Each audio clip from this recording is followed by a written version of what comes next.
जी, अस्सलाम वालेकुम। Let's begin the session. अल्हम्दुलिल्लाह रहमानिर रहीम। अच्छा जी, आप लोग उम्मीद है कि सब खैरियत से होंगे। हम अपना सेशन शुरू करने जा रहे हैं बाकायदा।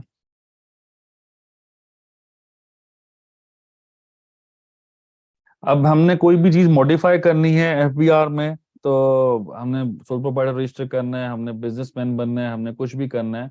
तो उसके लिए एफबीआर में क्या तरीके हैं? लेट से कोई नया बंदा भी आया ना एफबीआर में, वो कहता है मैंने एज ए बिजनेस रजिस्टर करना है अपने आप को, मैंने as a sole proprietor register करना है, मैं एज ए बिजनेसमैन हूँ। काफी चीजें ऐसी होती हैं, तो आपने उसको पहले एक सिंपल रजिस्ट्रेशन करके उस बंदे की, आप जाएंगे रजिस्ट्रेशन वाले स्क्रीन पे।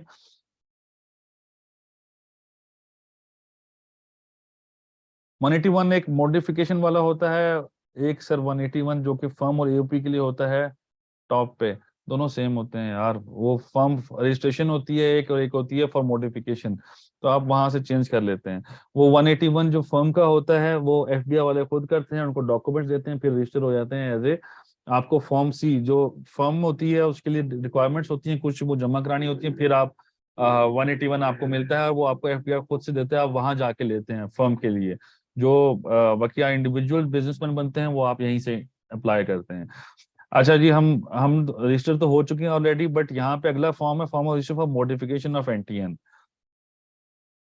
मैं जूम इन कर रहा हूँ, जूम इन करते करते खत्म हो गया।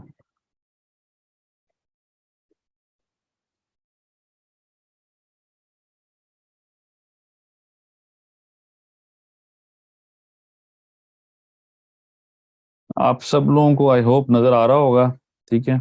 फिर भी जूम कर लीजिएगा। मैं यहाँ पे जा रहा हूँ for modification of income tax, 181 form for modification. मैं इस पे क्लिक करूँ, ये जितनी भी मॉडिफिकेशन करनी है उसके लिए ये है। मैंने मॉडिफिकेशन के लिए क्लिक किया है, तो सबसे पहले उसने इधर लेफ्ट साइड पे अगर आप देखें तो सिलेक्ट पीरियड आ रहा है। इस सिलेक्ट पीरियड की वजह से अब मुझे पहले पीरियड सेलेक्ट करना पड़ता है। ये मैं पीरियड पे सिलेक्ट करूंगा तो मुझे कॉर्पोरेट में समझाएंगे अदनान भाई, how to register limited company, corporate में समझाएंगे, वहां से एनटीएन सेपरेट आ जाएगा। बट ये आफ्टर दैट रजिस्ट्रेशन जब आप हो जाती है ना, मैंने अभी इंडिविजुअल का बताया है, मैं बिजनेसमैन का बता रहा हूँ। जो एससीसीपी में अगर कंपनी बनाते हैं तो वो रजिस्ट्रेशन डायरेक्टली इधर आ जाती है एफबीआर से, आपको डायरेक्ट एनटीएन मिल जाता है, तो उसके लिए कोई ज्यादा जरूरत नहीं होती। बट आपने एड्रेस चेंज करना है किसी बिजनेस का, अपने बिजनेस का कुछ भी करना है, प्राइमरीली जो कि उसके प्राइमरीली लोग होते हैं, जैसे कंपनी सेक्रेटरी होता है, उसका इंफॉर्मेशन डालनी होती है, तो आप मॉडिफिकेशन करते हैं उसके लिए, हम उस पर चल रहे हैं। अब मैं यहाँ पे पीरियड सेलेक्ट किया है 2023। इधर एक ऑप्शन आ गई है 30th, ये एक पीरियड सेलेक्ट कर दिया उसने ऑटोमेटिकली, क्योंकि मेरा पीरियड जो बिलोंग करता है 1 जुलाई 2022 से लेके 30 जून 2023 तक, क्योंकि मेरा टैक्स पीरियड अगर 2023 है। मैं इस पे सिलेक्ट के ऑप्शन पे क्लिक करूंगा तो ये आपके सामने एक और विंडो ओपन हो जाएगी। एक मिनट आपको मैं दिखाता हूँ, नेट स्लो है।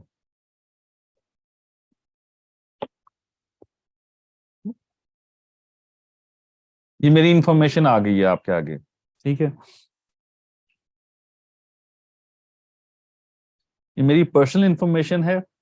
यहाँ पर मैंने अगर कोई चीज चेंज करनी, मेरा नंबर चेंज हो गया है, लेट से मेरा जोन का नंबर आ गया है, मैं यहाँ पे जोन का नंबर लिखूंगा, यहाँ पे दोबारा कंफर्म करूंगा।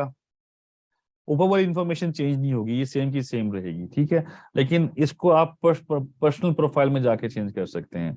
आप अपना यहाँ पे नंबर चेंज करेंगे, यहाँ पे ईमेल एड्रेस चेंज करेंगे, जो भी अगर अगर किसी की ईमेल चेंज हुई है तो ये वहां पे चेंज हो जाएगी, और कंफर्म करेंगे। यहाँ पे मैं सबमिट की ऑप्शन करूंगा तो सेम मेरे मोबाइल पे कोड्स आ जाएंगे, जो कि ईमेल पे भी आएगा, मोबाइल पे भी आएगा। मैंने वो कोड सम करेंगे तो ये सबमिट करूंगा तो मेरी इंफॉर्मेशन सबमिट हो जाएगी इस फॉर्म में। जबकि फॉर्म सबमिट नहीं होगा। फॉर्म सबमिशन के लिए ये टॉप पे, अगर मैं आपको बताऊं, टॉप लेफ्ट पे सबमिट की ऑप्शन आ रही है, वो सबमिट करूंगा तो फॉर्म सबमिट होगा। अभी सिर्फ मेरी इंफॉर्मेशन चेंज हो रही है। अच्छा, मैं प्रॉपर्टी पे जाता हूँ, मेरी जगह कोई प्रॉपर्टी चेंज हो गई है तो मैं यहाँ पे प्लस की ऑप्शन पे क्लिक करूंगा। यहाँ पे प्लस की ऑप्शन पे क्लिक की है तो मेरे पास ये एक वही सेम जो इंफॉर्मेशन थी वही चेंज हो रही है, जो मैंने पहले सबमिट की थी अब वही की वही चेंज हो रही है। तो मैं रेजिडेंशियल प्रॉपर्टी है, पहले मैं एक घर में रहा करता था, अब मैं बंगलों में रहता हूँ। मेरा मेजरमेंट यूनिट है, अब वो स्क्वायर मीटर आ गया, स्क्वायर यार्ड आ गया, 1000 इसका स्क्वायर यार्ड आ गया मेरा। कोई भी यूनिट नंबर है मेरा, मतलब नेट से कुछ भी आ रहा है, ये कुछ भी चेंज हो गया। सेम अगर सिटी चेंज होना है तो यहाँ पे सिटी चेंज हो जाएगा। लेट्स से कि मैं इस वक्त करता हूँ मुल्तान, ये मैंने मुल्तान चेंज किया तो उसने डिफरेंट मुझे एड्रेस की ऑप्शन दे दी है। मैं इस पर मुल्तान बोचन रोड पे सिलेक्ट करता हूँ। अब ये यहाँ पे दोबारा ऑप्शन दे दी है उसने, ऑनर हूँ कि मैं क्या हूँ। मैंने ऑनर कर दिया है, मैं 100% इसका शेयर होल्ड मेरी अपने नाम पे है तो मैं 100% करता हूँ, इसको मैं ओके करता हूँ। तो ये मेरी प्रॉपर्टी ऐड हो गई है। अब ये ऐड हुई है तो मैं यहाँ पे इस पे क्लिक कर दूंगा तो मेरी प्रॉपर्टी चेंज हो जाती है, प्रॉपर्टी मेरा एड्रेस चेंज हो जाता है इस पे। लेकिन ये तब तक सबमिट नहीं होगा जब तक मैं फाइनल सबमिशन पे क्लिक नहीं करूंगा। ठीक है, अब अगले नेक्स्ट कॉलम पे चलते हैं, मॉडिफिकेशन पे दोबारा जाके दिखाना है। मॉडिफिकेशन पे चलें जी, मैं दोबारा से दिखाता हूँ।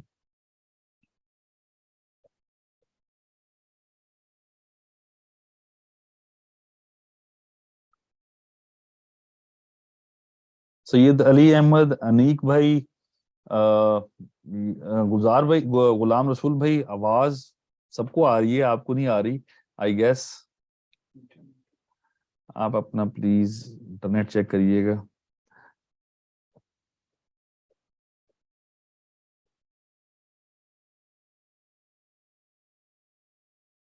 अच्छा, एक सवाल आया है, सर वैसे ऑफ द रिकॉर्ड सब लोग एफबीआई का करेक्ट इन्फॉर्मेशन नहीं देते क्योंकि टैक्स देना पड़ता है, तो क्या हम कम इन्फो शो कर सकते हैं? बच्चे एबीसी लिख दो वहां पे, और एबीसी लिख के काम चला लो, अगर काम चलता है तो हो जाएगा। मतलब वो एड्रेस में एबीसी लिख दो, प्रॉपर्टी में लिख दो कि कोहिस्तान लिख दो या कुछ भी लिख दो, तो लेकिन जब सिटी की इन्फॉर्मेशन आएगी तो वहां पे भी लिख दो गिलगित बल्तिस्तान, गलत एड्रेस दे दो। कल को लेकिन जब नोटिस आएगा ना तो फिर लग पता जाएगा हर किसी को। और सेकेंडली जब नोटिस आएगा और फिर अगर नोटिस पे आपने कंप्लायंस ना की तो उसका ऑर्डर पास हो जाएगा। तो जब ऑर्डर पास होगा तो फिर आपके बैंक से पैसे जब निकल जाएंगे तो सारी इंफॉर्मेशन निकल आएगी, क्योंकि banks are interlinked with FBR. Similarly SECP is interlinked with FBR. कुछ भी नहीं बच सकता, आपने ये इंफॉर्मेशन वहां पे दिखानी होती है। एक इंडिविजुअल एग्जिस्ट करता है, इंडिविजुअल की इंफॉर्मेशन करेक्ट होगा। मैं प्रॉपर्टी का पूछ रहा हूँ। अच्छा, अदनान चिराज भी प्रॉपर्टी की इंफॉर्मेशन आप देखिए, सिंपल सी बात है, जितना बेहतर डिक्लेयर करेंगे उतना ज्यादा बेहतर होगा, जितना अच्छा डिक्लेयर करेंगे। लेट से कैपिटल गेन टैक्स होता है, आप उसको डिक्लेयर नहीं करते, बट एक्साइज एंड टैक्सेशन या जो डिप्टी कमिश्नर का ऑफिस होता है रेवेन्यू का, वो इंटरलिंक विद एफबीआर है। तो एफबीआर हमें नोटिस कर देता है कि भैया आपने ये प्रॉपर्टी बेची है, इतने की बेची है, आपकी रिटर्न में डिक्लेयर क्यों नहीं हुई थी? हम उसका जवाब नहीं दे सकते। तो लोग ये गलत करते हैं, कैटेगोरिकली ये गलती होती है, ये नहीं करना चाहिए। तो जो चीजें इंफॉर्मेशन गलत लिखी हो कल को उसका नुकसान उठाना पड़ता है। तो इसीलिए ये चीजें बताई जा रही हैं कि जो ये गलतियां कर रहे हैं लोग, आपने इनसे अवॉइड करना है। कोई आपको कहता है ना कि गलत कर लिख दो, वैसे as a lawyer, as a professional, as a कोई भी आप स्टूडेंट हैं, आप कोई भी आप किसी कंपनी में जॉब कर रहे हैं, जो भी कर रहे हैं, आपका मालिक आपको जो कहेगा आपको करना पड़ता है, क्लाइंट जो कहता है करना पड़ता है, मोस्टली ये होता है। बट रिपरकशन बताना आपका काम है। और रिटर्न तो उसकी सबमिट हुई है ना, आपकी तो रिटर्न नहीं सबमिट हुई। तो वो जाने और एफबीआर वाले जाने, आप किसी को गलत इंफॉर्मेशन नहीं देनी। मेरे वालिद साहब के नाम पे घर है, उनकी रिटर्न में आना चाहिए उनके नाम पे घर है, और कल को वो इनहेरिट होता है मुझे। लेट से मेरा जो घर है वो 10 करोड़ का बिक जाता है कल को, तो मुझे जो 10 करोड़, अब वालिद साहब अल्लाह ना करे कुछ हो जाए मेरे वालिद साहब को, वो दुनिया में नहीं रहते, तो वो कल को मुझे इनहेरिट हो जाएगा घर, मैं उसकी प्रॉपर्टी की वैल्यू डिक्लेयर करूंगा 0 पे। जब क्योंकि मुझे इनहेरिट हुई है, मुझे तो कोई पैसे नहीं पे करने पड़े ना, मुझे तो 10 0 पे मिल गए हैं। लेकिन जब मैं बेचूंगा उस घर को तो मुझे 50 लाख मिल गया, करोड़ मिल गया, 10 करोड़ मिल गया, 20 करोड़ मिल गया, जितने मुझे अमाउंट मिली है उसका मैं कुछ इन्वेस्टमेंट करूंगा। मैंने जो इन्वेस्टमेंट की है मैं कैसे डिक्लेयर करूंगा कि मैंने ये जो गाड़ी खरीदी है नेक्स्ट इन्वेस्टमेंट पे, मैंने जो शेयर्स खरीदे हैं कंपनीज के, मैंने कुछ भी ऐसा काम किया है, तो मैं कैसे उसको जस्टिफाई करूंगा? ये जो रिटर्न होती है ये आपकी जस्ट इंफॉर्मेशन होती है जो आप डिक्लेयर कर रहे होते हैं।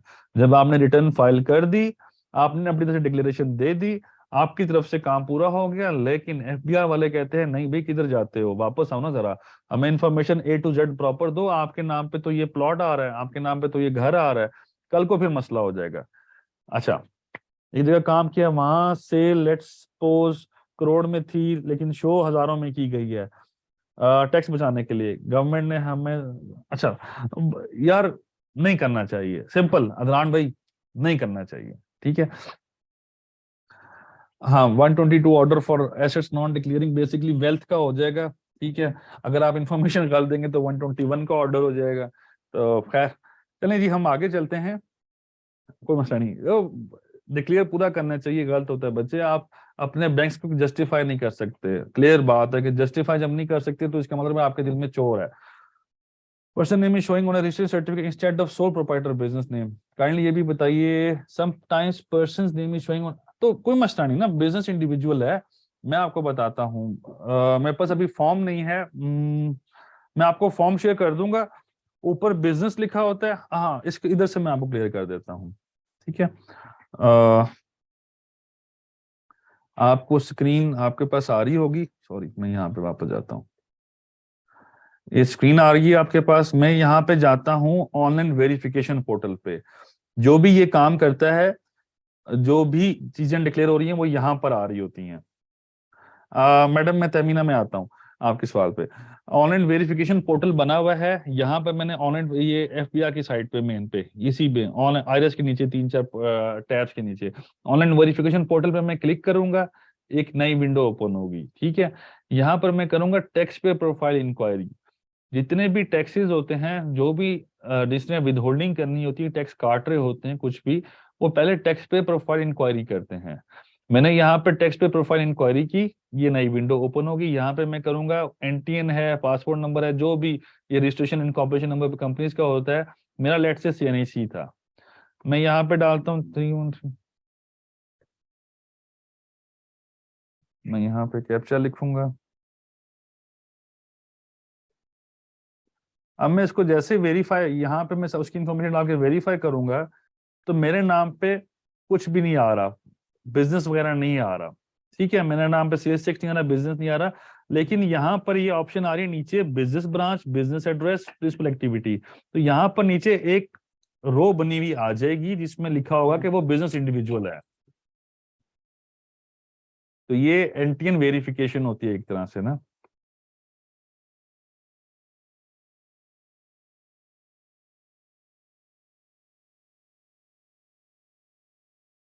चले मैं आपको एक और एनटीएन चेक करके दिखाता हूँ, अब ये मेरा आपने चेक कर लिया, मैं अब आपको एक और बंदे का चेक करके दिखाता हूँ।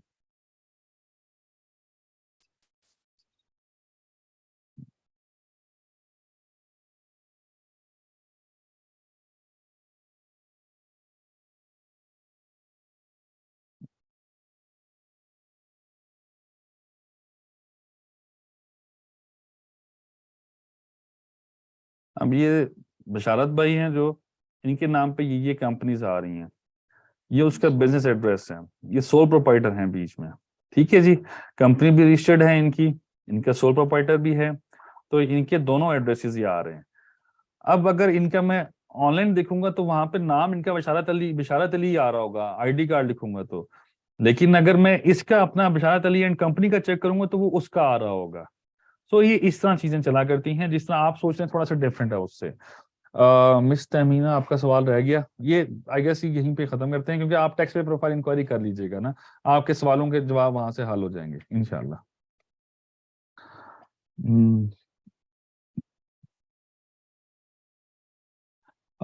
विजेश भाई, miss Tamina sir, as for example new property लेता है तो उसको भी ऐड इसी, नहीं नहीं बच्चे, उसको हमने रिटर्न के अंदर वेल्थ स्टेटमेंट में डालना होता है, आपने अपनी जो रिटर्न निकले आपका जो एड्रेस है वही रहेगा, बट आपने 181 में नहीं डालना है, and 181 is just your registration, जैसे कि जीमेल आईडी पे आप लिखा करते हैं अपना लॉगिन और पासवर्ड, तो आपकी एक जीमेल आईडी खुल जाती है, सिमिलरली एफबीआर में लॉगिन पासवर्ड डालेंगे आपकी एक आईडी खुल जाएगी, तो ये सिमिलरली वहां पर आप, और जो उसका एक ऑर्डर आया करता है, उसमें जीमेल में उसने फ्लो किया है कि ये हमारा टैक्स की इंफॉर्मेशन पोर्टल है, वो हमारा पर्सनल इंफॉर्मेशन होती है, तो इसलिए उधर हमें इंफॉर्मेशन, जब हम रिटर्न सबमिट कर रहे होंगे उसमें वेल्थ स्टेटमेंट एक ऑप्शन होती है, वेल्थ स्टेटमेंट में हम डाला करते हैं।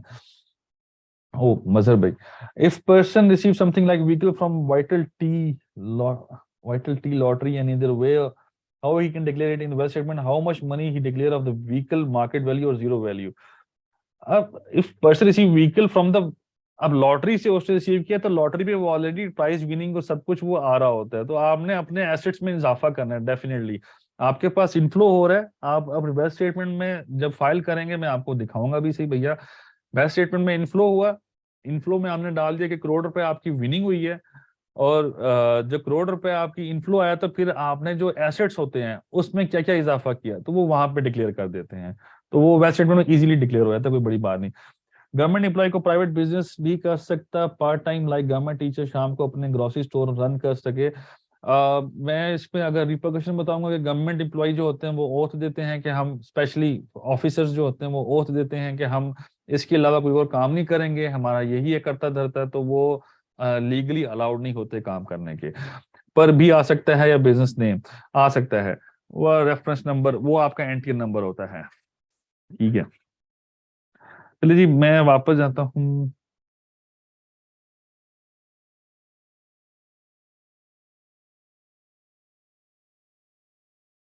Can we find anyone NTN through CNAC? मिल जाता है यार, वो सर्च करने का तरीका होता है। ठीक है आगे चलते हैं, हम अभी मॉडिफिकेशन ऑफ एनटीएन पे है। सर वॉइस के थ्रू क्वेश्चन पूछने हैं मजहर भाई। मजहर भाई हमारा ग्रुप बनेगा व्हाट्सएप पे, ठीक है, तो आप उस पे शेयर कर दीजिएगा या आप इधर ही शेयर कर दें, मैं आपको जवाब दे दूंगा, ठीक है। हमारे ऑफिशियल जो हमारा बना हुआ है व्हाट्सएप का, उस पर जब आप करेंगे तो हम उस पर जवाब दे देंगे, बेफिक्र रहें, क्वेश्चंस के आंसर्स होंगे डेफिनेटली। हम वापस जाते हैं स्क्रीन पे अपनी, मैं इसको दोबारा करता हूँ।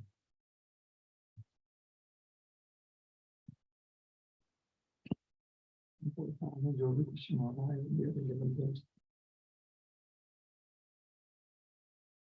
आपने कहा था कि मॉडिफिकेशन शुरू से दिखा दूं, चलो मैं शुरू से दिखाता हूँ। यहाँ पे हम फंस गए थे, मैं रजिस्ट्रेशन की जगह पे जाऊंगा, form of registration for modification of income tax, जिन भाइयों ने पूछा था ये देख लें।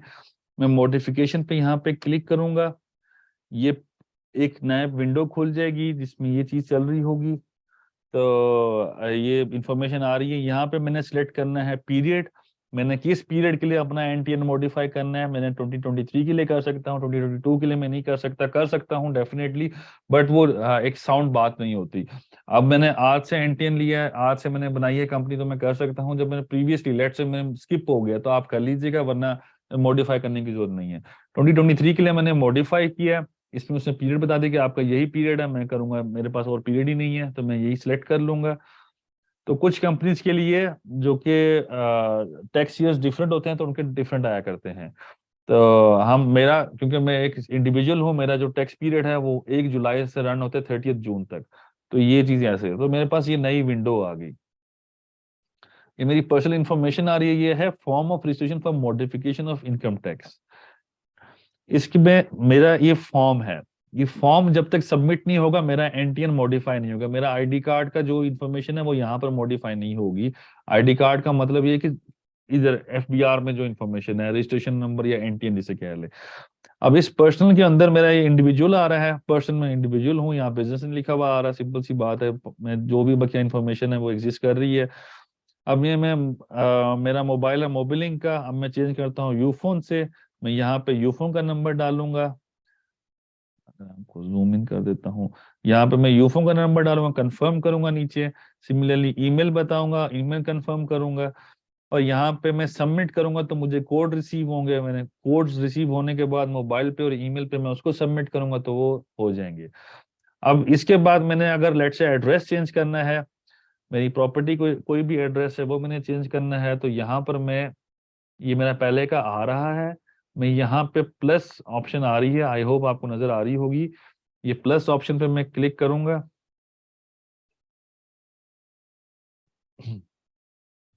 ये यहाँ पे मैंने, मुझे सारे सवालों के जवाब होंगे, टेंशन ही नहीं लेनी, ठीक है।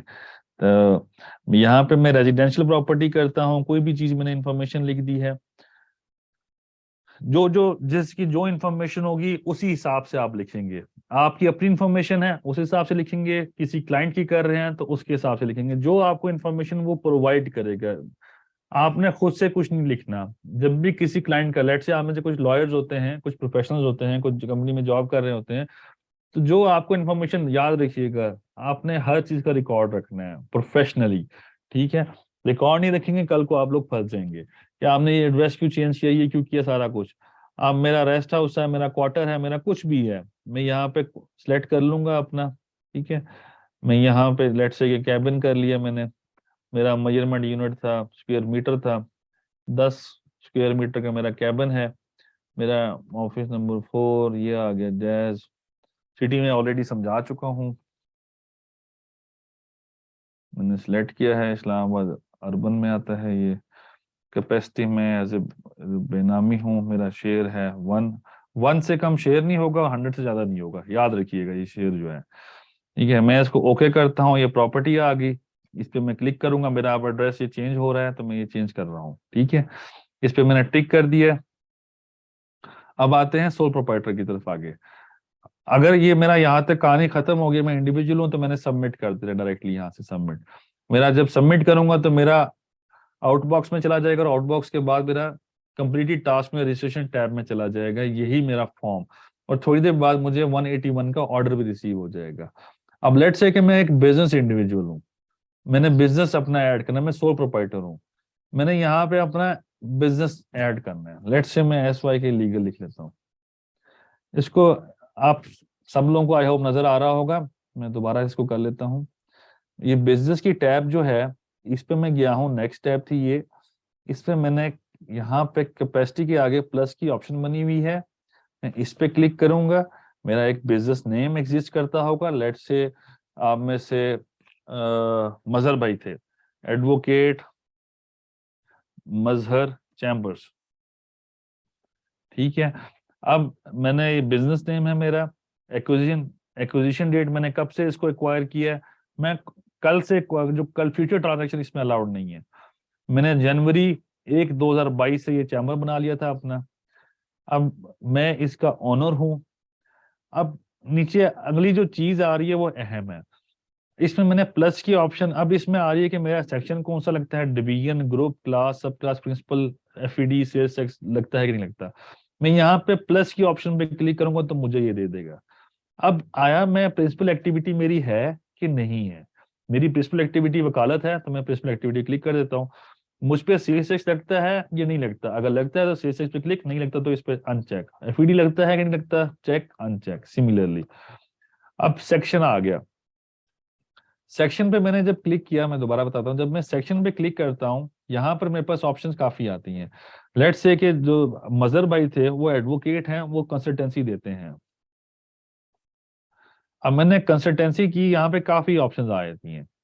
अब ये आप, अब ये इतनी ऑप्शंस हैं कि आपको समझ नहीं आ रही होती, लेकिन एक ऑप्शन भी जो आपसे रेलेवेंट है उस पर आपने सेलेक्ट कर लेना है। लेट्स से कि यहाँ पे information and communication, computer programming, consultancy and related activities.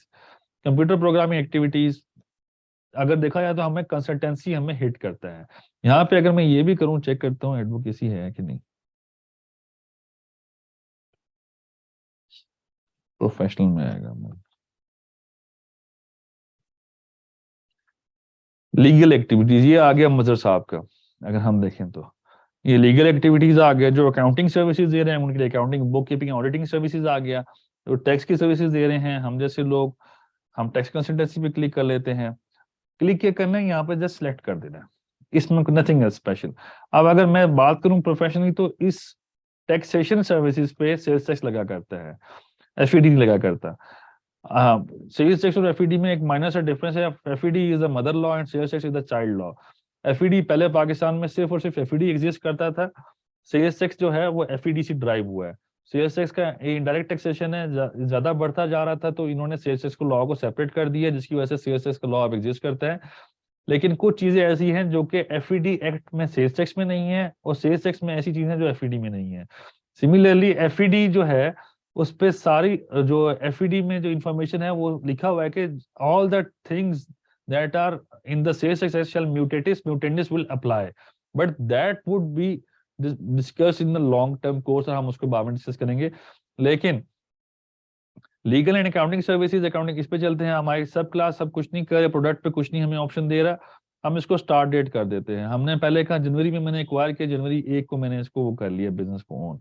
अब मैं इसको करता हूँ तो ये एक मेरे आगे एक नई टैब एक खुल जाती है। अब मैं इसे ओके करूंगा तो ये हो जाएगा। ये अभी फिलहाल आगे मेरे पास एंट्री आ जाएगी, जो कि एंट्री मेरे पास इस तरह रिप्रेजेंट हो रही है, एडवोकेट मजर चैम्बर्स। ये 1 जनवरी को मैंने एक्वायर किया हुआ है, मैं इसका ऑनर हूँ।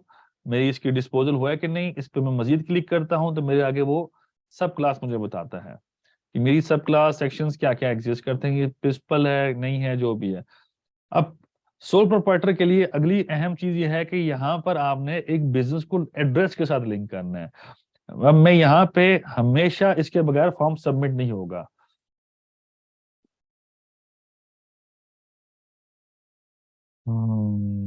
Like we are providing accounting and financial services. Yes, we are providing. FED stands for Federal Excise Act, ठीक है, DOT. Like we are providing accounting and financial tax consultancy services. जी आप कर सकते हैं इसको। सर अगर business acquired date current financial year की है, करंट फाइनेंशियल ईयर की है, तो क्या प्रीवियस ईयर का रिटर्न फाइल करना होगा? आप जब भी रिटर्न सबमिट करते हैं, एफबीआर का लॉगिन करते हैं, आप एनटीएन लेते हैं, तो एफबीआर आपको नोटिस भेज देता है कि आपने पिछले 2 सालों की रिटर्न फाइल करनी है। ठीक है, उसको इग्नोर कर दें, उस पर रिप्लाई करेंगे तो रिटर्न का ऑप्शन खुल जाएगा, तो आपको एक नोटिस डेफिनेटली आता है, बट उसकी जरूरत नहीं होती।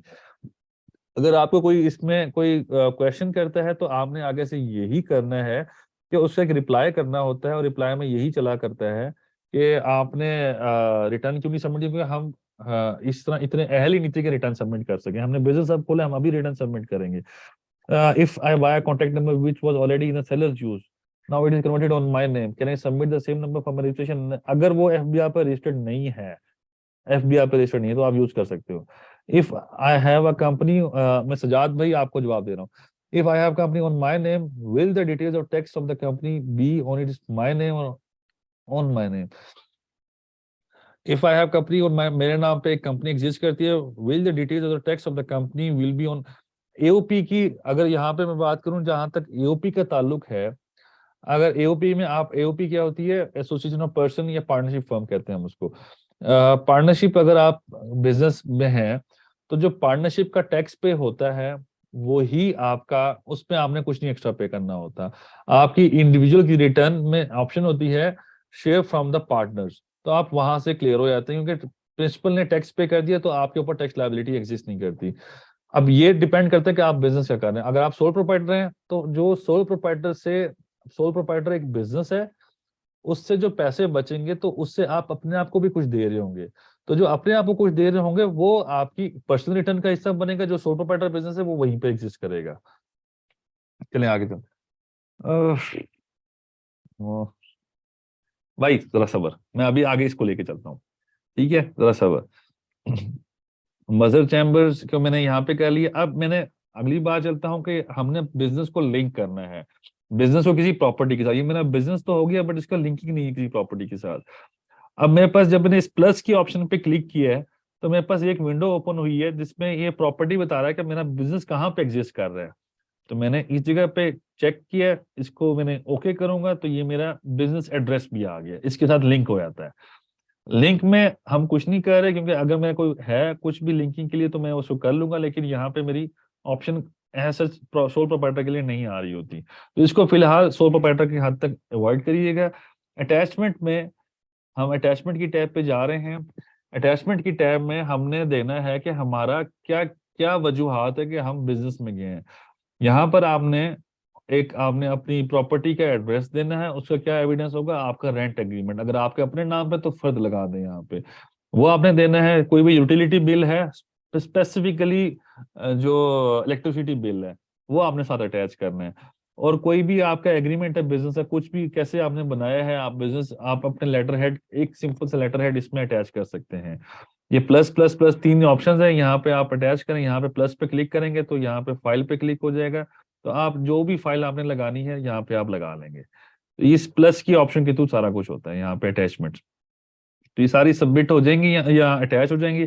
इसके बाद आपका अगर बैंक अकाउंट ऑलरेडी चल रहा है तो आप सॉरी, तो आप इसको यहाँ, आपने पहले बैंक अकाउंट बनाया तो यहाँ पे बैंक अकाउंट की टैब में प्लस की ऑप्शन पे क्लिक करेंगे। यहाँ पे आप अपना बैंक अकाउंट लिखिए, आपके पास अकाउंट है आपका, ये बैंक अकाउंट की क्या है, नेशनल सेविंग्स अकाउंट है, इंस्टीट्यूशन कौन सा है, यहाँ पे आपने बैंक का प्रॉपर एड्रेस देना है। लेट्स से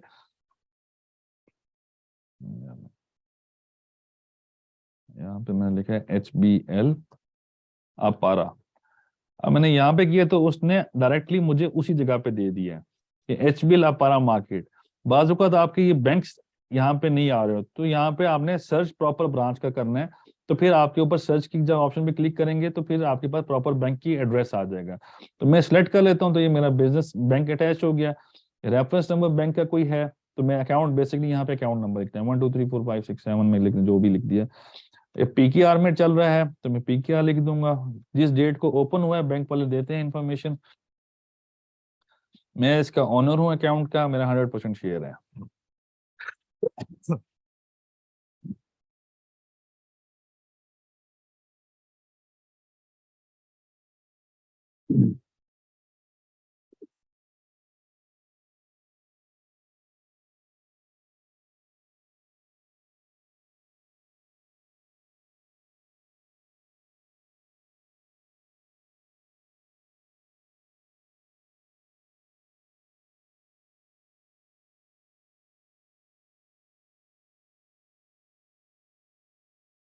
सॉरी, अच्छा यहाँ पे मैं जब इसे ओके की ऑप्शन पे क्लिक करता हूँ तो ये बैंक मेरा कहाँ गायब हो गया, वैसे यहाँ पे आ जाना चाहिए। खैर व्हाट्स एवर, यहाँ पे मैं सारे बैंक अकाउंट की डिटेल डालूंगा तो ओके की ऑप्शन में करूंगा तो मेरा बैंक अटैच हो जाएगा। अगर आपका बैंक अटैच नहीं हो रहा तो आपके सिस्टम में ग्लिच होता है। इस सूरत में आपने FBI को कॉल करनी है और वो आपकी हेल्प करेगा। वो आपको FBI की जो हेल्पलाइन पे कॉल करेंगे तो वो आपके इस फॉर्म में गलती है तो वो ठीक कर देते हैं, तो वो हो जाता है सिंपली। तो यहां तक जब आप इसको ओके कर दिया, लेट्स से कि जो भी है, मैं इसको क्लोज करता हूं। अब मैं इसकी ऑप्शन पे सबमिट जब मैं करूंगा तो मेरा फॉर्म सबमिट हो जाएगा। मैं फॉर्म सबमिट नहीं कर रहा क्योंकि मैं मदर नहीं हूँ और मेरा मदर चैम्बर्स नहीं है, तो मैं इससे सबमिट नहीं कर रहा। जनरली स्पीकिंग मेरा इस तरह ये चला करता है। तो ये सबमिट करूंगा तो मेरा फॉर्म सबमिट हो जाएगा और मैं एक सोल प्रोप्राइटर बन जाऊंगा। मेरा अगर एड्रेस चेंज के लिए ऑप्शन पे मैंने क्लिक किया है तो मेरा एड्रेस चेंज हो जाएगा। अगर मैंने कोई नंबर चेंज किया तो सारा कुछ सबमिट होके यहाँ पे चेंज हो जाएगा। अभी मैं इसके लिए क्लोज कर रहा हूँ। मेरे ख्याल से सेशन में अभी क्लोज करता हूँ। मैं आपके सवाल देखता हूँ, अगर कोई सवाल हैं जो कि इससे पर्टेन करते हैं। इसको मैंने क्लोज किया है। आपको मैं इसकी प्रेजेंटेशन भेज दूंगा, आपने प्रेजेंटेशन देख लेनी है, कल हम इससे आगे कंटिन्यू करेंगे। मैं अब आपके क्वेश्चंस लेने लगा हूं। जिस जिसके जो जो सवाल हैं आप काइंडली मैसेज करते जाएं। व्हाट्सएवर जो भी करना है आप मैसेज करते जाएं, मैं जवाब देता जाऊंगा। If you don't attach then no problem. अगर आप अटैच नहीं करते तो कोई मसला नहीं है, ठीक है। जरूरत नहीं होती अटैचमेंट की हर बार। जितने भी होंगे वो सब ऐड करने होंगे। यार एक ही बैंक अकाउंट बना लो ना, कितने अकाउंट बनाने हैं आपने। एक अकाउंट बना के कर लो, जितने भी करने कर लो, अटैच हो जाते हैं, कोई मसला नहीं है, ठीक है। अख्तर भाई, अख्तर भाई जितने मर्जी आप लगाएं, ठीक है बैंक अकाउंट। सर अटैचमेंट में 181 फॉर्म भी लिखा है, तो वो एविडेंस विद 181 फॉर्म है। हम ओवरऑल 181 फॉर्म सबमिट कर रहे हैं, तो वो एविडेंस भी 181 फॉर्म है, ठीक है। There are 3 questions. मजर भाई, how RTO given to individual. जिस एरिया के आप होंगे उसी का जो एड्रेस होता है, हाँ, थ्रू CNIC और थ्रू एड्रेस। यार CNIC नहीं दिया जाता, एड्रेस के थ्रू दिया जाता है। जिस एड्रेस पे आपका प्रिंसिपल रजिस्टर्ड एड्रेस है उसी के साथ नजदीक जो RTO होगा वो आपको मिल जाएगा। लेट्स से आप सरगोदा के हैं तो आपका एड्रेस सरगोदा है, जहाँ पे दाइश है, जो आपके ID कार्ड पे लिखा हुआ है, ID कार्ड के ऊपर एड्रेस लिखा हुआ है, वो ID कार्ड नंबर से नहीं चला करते, ठीक है। What details to be change through profile tab और व्हाट थ्रू 181। आप सारी प्रोफाइल से चेंजेस कर सकते हैं, इधर से भी कर सकते हैं, बट यू मस्ट बी, मतलब इतना मैंने इसमें कोई, आप खुद ही देख लीजिएगा, इतनी कोई ग्रेविटी कोई डिफरेंट चीज नहीं है, आप चेक कर लीजिएगा, कोई इसमें यार बड़ी चीज नहीं है। अच्छा, how to treat bank statement as business is added as one and bank statement shows how much money and income of the business declared. मजर भी क्लियर कर दे question. How to treat bank statement as business is added as one and bank statement shows much money than income of the business declared. या मुझे वैसे सवाल नहीं समझ आया, मैं वैसे अपनी एनालॉजी के हिसाब से समझा देता हूँ जो मुझे समझ आया। आपकी अपनी बैंक स्टेटमेंट होती है कि आपकी बैंक की बैंक स्टेटमेंट होती है?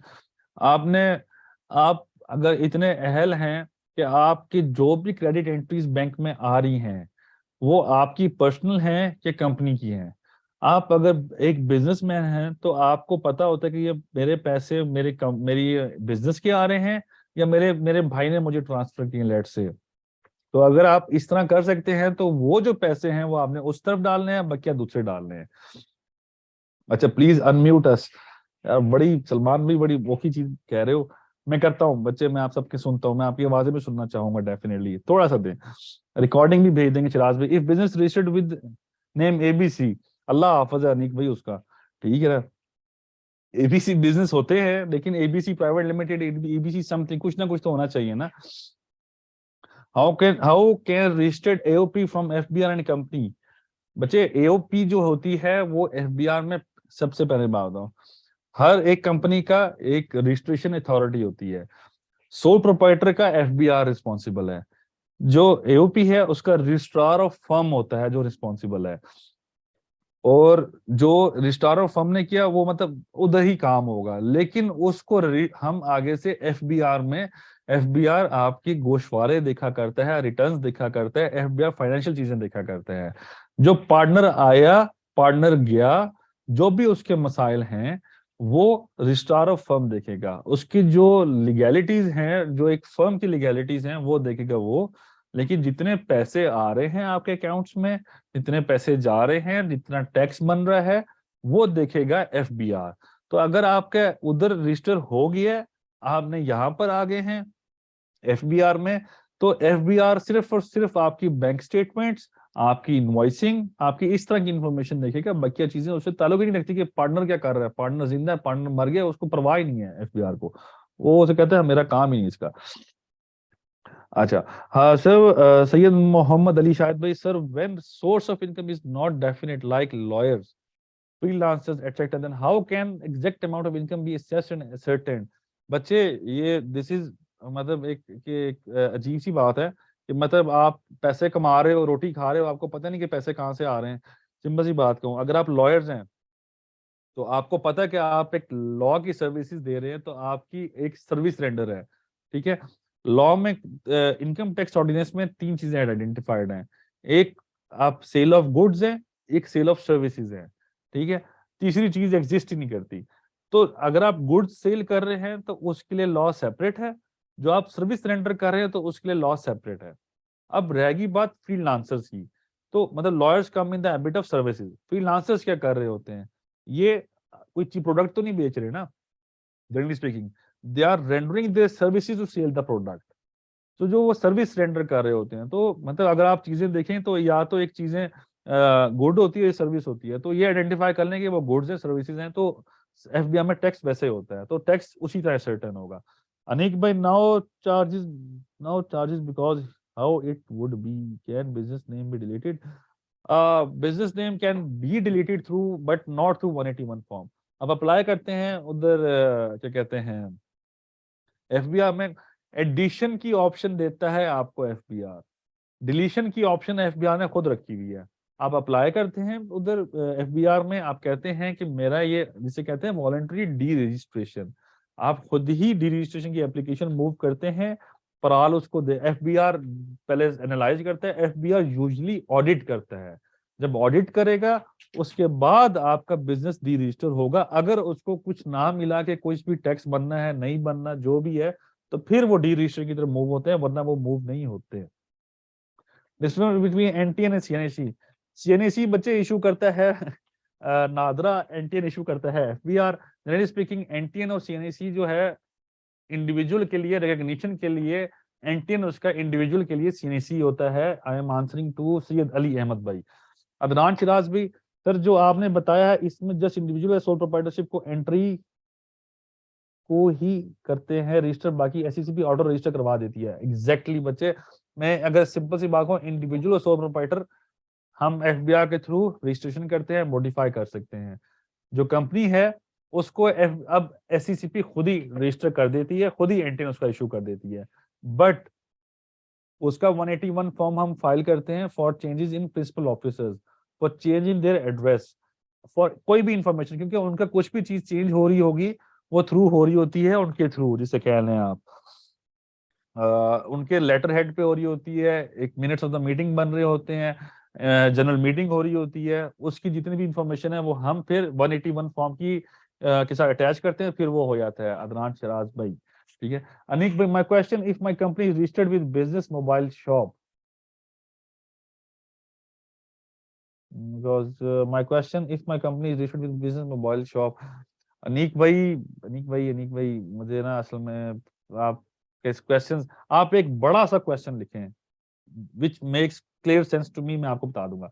अच्छा सलमान भाई, अल्लाह बख्श चांडियो कंपनी, बट सलमान भाई, Allah Bakhsh Chandio company is very good name माशाल्लाह से, बट द पॉइंट इज कि अगर रजिस्टर्ड है सो व्हाट, तो कोई मसला नहीं है ना। एड्रेस बताए, एड्रेस क्या है उसका, अगर एड्रेस नोटिस एड्रेस पे आने यार, उसमें कोई बड़ी बात थोड़ी है, आते रहे एड्रेस जहाँ पे आते हैं।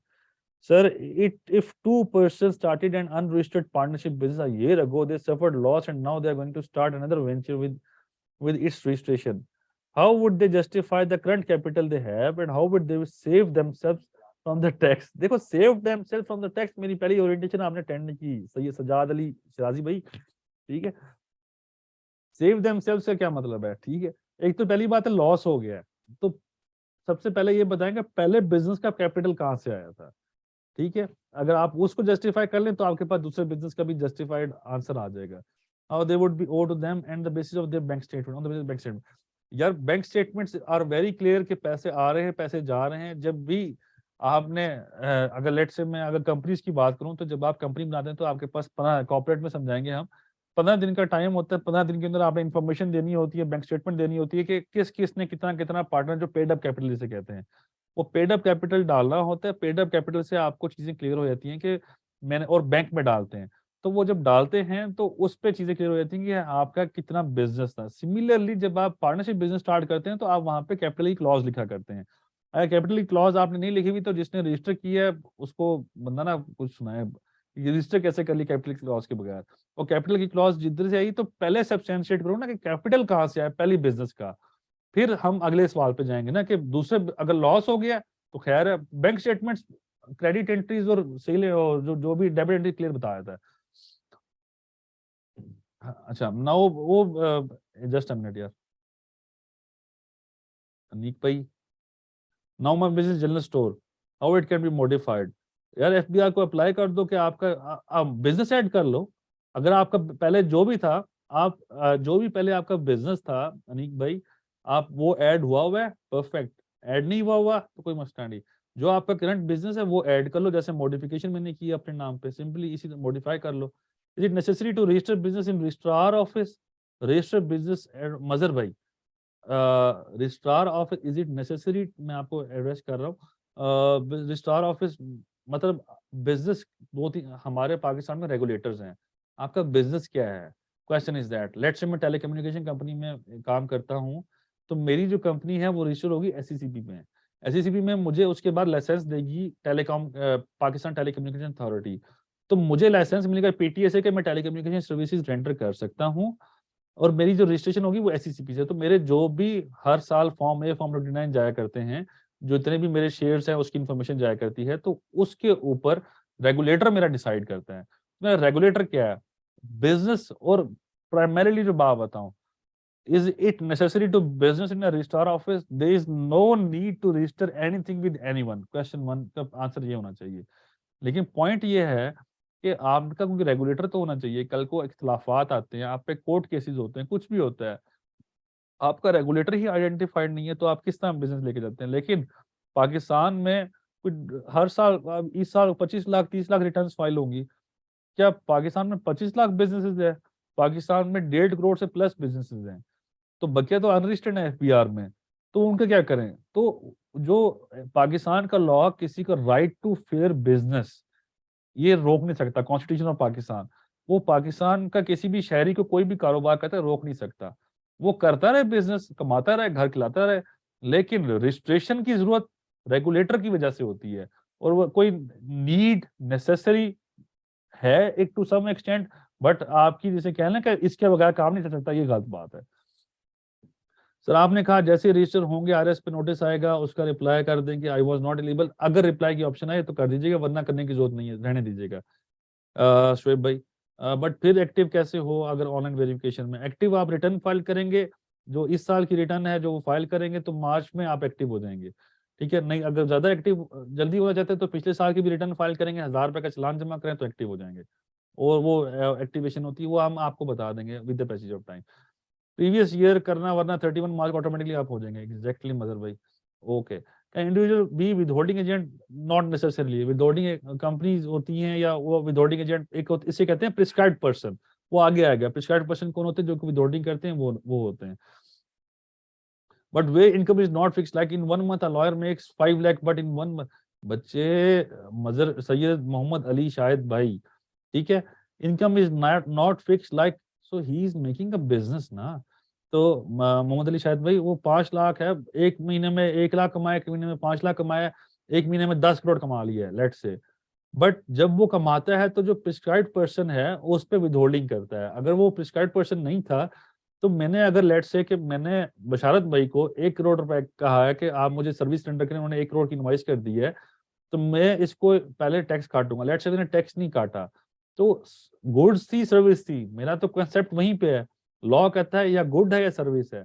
अगर गुड्स हैं तो गुड्स का रेट लग जाएगा, सर्विस है तो सर्विसेज का रेट लग जाएगा। जो भी विदहोल्डिंग होनी है हो जाएगी, नहीं तो फिर रिटर्न में हम एग्जीक्यूट हो जाएगा। तो ये फिक्स्ड फाइनल मिनिमम टैक्स जो होता है ये आगे आएगा, आपको आगे समझाएंगे। तो इसमें कोई नहीं, ये सर्विसेज रेंडर हो रही है, income is a business income, तो ये इसको देखेंगे हम बाद में। लेकिन इस तरह as a government teacher can I provide my professional services like thesis writing and online earning? यार अपने ना जो क्लॉज है ना, साइमा सतार मैडम, आप अपनी क्लॉजेस जो है ना, जो जिस पे आपने साइन किए थे वो पढ़ लें। टू माय अंडरस्टैंडिंग, आप ये सर्विसेज रेंडर नहीं कर सकती, to my understanding. But I am not very sure about it कि जो गवर्नमेंट्स होते हैं वो कॉन्ट्रैक्ट बेसिस पे रखते हैं, लेट से परमानेंट भी रख लिया आपको, बट आपने जिस एग्रीमेंट पे साइन किया वो बताएगा कि आप कर सकती हैं कि नहीं कर सकती। और एफबीआर को ना कोई ताल्लुक नहीं है कि आप मिस साइमा मिस साइमा हाँ, एफबीआर को कोई ताल्लुक नहीं है कि आप ऑनलाइन अर्न कर रही हैं या आप टीचर हैं। टीचर की जो इनकम आ रही है उस पर सैलरी का टैक्स कट जाएगा। आप ऑनलाइन अर्निंग कर रही हैं, थीसिस सर्विसेज दे रही हैं, तो सर्विसेज रेंडर करने पे उसका टैक्स लग जाएगा। तो उन पे टैक्स एफबीआर पूरा ले लेगा आपसे। तो देयर एफबीआर को इस चीज से मतलब ही नहीं है। और रिकमेंडेड ये है कि आप काम करती रहें, बिजनेस करती रहें और इसको ऐसे चलते रहने दें। तो और अपना जो भी टैक्स बनता है वो अकॉर्डिंगली पे करती रहें, जो बनेगा आपको। Regarding notes will be shared on Google drive, I guess so. या शेयर हो जाएंगे, पोर्टल पे शेयर होगा यार, बच्चे पोर्टल पे। My question first, I had mobile shop business, now general store, can I just add business with my previous business mobile shop on NTN, how it would be deleted? बच्चे delete, Aneek भाई delete आपको बताया, FBI को application देंगे तो ही delete होगा, वरना delete नहीं होगा। और अगर वैसे एक ट्राई होती है एक पर्सनल प्रोफाइल में, वहां से बिजनेस डिलीट होने की ऑप्शन थी, अब पता नहीं एग्जिस्ट चल रही है कि नहीं चल रही, लेकिन वहां से डिलीट होने की ऑप्शन जरूर थी। माय क्वेश्चन, अच्छा ऐड आप बिजनेस ऐड कर लें, पिछले को प्रोफेशनल प्रोफाइल में जाके डिलीट कर दें, हो जाएगा। What is the procedure sales acquisition for individuals? Sorry Danish भाई, अभी तो एनटीएन तो बन लेने दो, वो भी हो जाएगा। अच्छा, sales acquisition for individual European company and यार रजिस्ट्रेशन ऑफ, मैंने इंडिविजुअल का बता दिया आपको। एओपी के लिए आप एफबीआर को लेटर लिखेंगे, वो आपका एफबीआर के पास आपको जो रजिस्टर करेंगे, तो एफबीआर सॉरी, आपको रजिस्ट्रार ऑफ फर्म आपको एक फॉर्म सी देगा, रजिस्ट्रेशन सर्टिफिकेट उसे कहते हैं फर्म्स का। वो लेके, बिजली का बिल लेके, अपने आईडी कार्ड्स, पार्टनर्स को, विटनेसेस को लेके आप पहुंच जाएंगे एफबीआर, उधर आप इंफॉर्मेशन देंगे और वो आपको सारी चीजें प्रोवाइड करेंगे। यूएसपी साथ लेके जाएंगे, यूएसपी में डाटा रखा हुआ आपने यही कंपनी का, तो आपकी एओपी रजिस्टर, एओपी डाटा रखा हो तो आपकी एओपी रजिस्टर हो जाएगी, एफबीआर खुद ही आपको एंटी इशू कर देता है, कंपनी खुद ही से आपको देती है। अच्छा, अगर आपके एनटीएन बना हुआ है, आपका सब कुछ बना हुआ है, आपने अपना लॉगिन करना है, यहाँ पे एक रजिस्ट्रेशन की टैब में है 14(2) का फॉर्म होता है, वो आप उसे अप्लाई करेंगे, आपको एनटीएन मिल जाएगा, ठीक है, और सेल्स टैक्सेशन नंबर मिल जाएगा। कैन बी ऑनलाइन और will have to apply concern commissioner. बच्चे ऑनलाइन हो जाता है, कमिश्नर के पास जाने की जरूरत नहीं है, ठीक है। If not with hold then 177, बच्चे नॉट नेसेसरीली, मजर भाई it is not necessary thing 177 का नोटिस हो, ठीक है। Who would be withholding agent? Withholding agent prescribed person होता है, वो लॉ में प्रोवाइडेड है, सेक्शन 153 पढ़ो। मैंने जहां से बताया आप अपने लॉ को डाउनलोड करो, उसमें सेक्शन 153 पढ़ो, उसमें नीचे प्रिस्क्राइब्ड पर्सन आ रहा है, that would be withholding agent. अगर आपने अभी पढ़ सकते हो पढ़ लो, नहीं तो जब मैं पढ़ाऊंगा तो पढ़ लेना, ठीक है, easy. Sir is this course को कुछ बेनिफिट्स बताएं एंड क्या एक गवर्नमेंट सर्वेंट किसी कंपनी का एज ए टैक्स एडवाइजर काम कर सकता है एफबीआई के साथ, एंड क्या टैक्स पिटिशनर के लिए एलएलबी जरूरी है? मैंने बीएस अकाउंटिंग एंड फाइनेंस किया हुआ है एंड मैं एक गवर्नमेंट सर्वेंट हूँ, मेरे लिए क्या कोर्स कैसे फ्रूटफुल होगा? बच्चे गुड क्वेश्चन। शिराज भाई, अदनान शिराज भाई, कोई जरूरत नहीं है कि आपको एलएलबी करना जरूरी हो फॉर टैक्स प्रैक्टिस, पहली बात। दूसरी बात ये कि आपने घर चलाना है, in order to earn money आपको काम करना पड़ता है एक्स्ट्रा। अगर गवर्नमेंट को इंफॉर्मेशन, अगर हमारे इस पोर्टल पे गवर्नमेंट के ऑफिसर्स हैं तो अपना नाम डिस्क्लोज ना करें, ठीक है। अगर गवर्नमेंट ऑफिसर्स नहीं भी हैं तो आप फिर भी अपना ब्रेड एंड बटर के लिए आपको काम करना पड़ता है, तो आप काम करें। और एफबीआर को कोई मसला नहीं है, एफबीआर को सिंपल सा मसला ये है कि क्या ये मैं टैक्स फाइलर या रिटर्न्स फाइल करनी है या इंफॉर्मेशन जमा करनी, ठीक है। लेकिन अपील्स और डिपार्टमेंट के आगे पेश होने की आपको इजाजत नहीं है अनलेस आप इनकम टैक्स प्रैक्टिशनर हो। और इनकम टैक्स प्रैक्टिशनर भी नहीं है तो आपके पास कोई आपको ऑथोराइज कर दे बंदा कि आप पेश हो सकते हैं, तो आप पेश हो जाएंगे और आप इंफॉर्मेशन दे दें, तो इसमें कोई इतना बड़ा इशू नहीं है। अब फ्रूटफुल कैसे होगा ये? बच्चे आप लेट्स से कि मैं आपसे कहूँ कि बिजनेस करना फ्रूटफुल कैसे है। एक दफा हजरत उमर फारूक थे, वो एक दफा वो खलीफा उल वक्त थे, तो एक जगह से रास्ते से गुजर रहे थे, मैं एक कोटेशन दे रहा हूँ, एक वाकया बता रहा हूँ, कोई गलती हो माफी देना पहले इसमें अल्फाज में। वो एक रास्ते से गुजरे थे तो एक बंदे ने एक दुकान लगाई हुई थी, तो वो कहते उनके पास जाते, वो कहते कि तुम यहाँ पे दुकान लगा के बैठे हो, तो कब से लगाई है? कहते कल से लगाई है। तो वो कहते क्या तुमने इसके कवानीन सीखे हैं कि कारोबार के क्या कवानीन होते हैं? तो वो कहते नहीं। कहते हजरत उमर ने हुक्म दिया कि दुकान बंद करो, पहले कवानीन सीखो, फिर आके अपना कारोबार शुरू करो।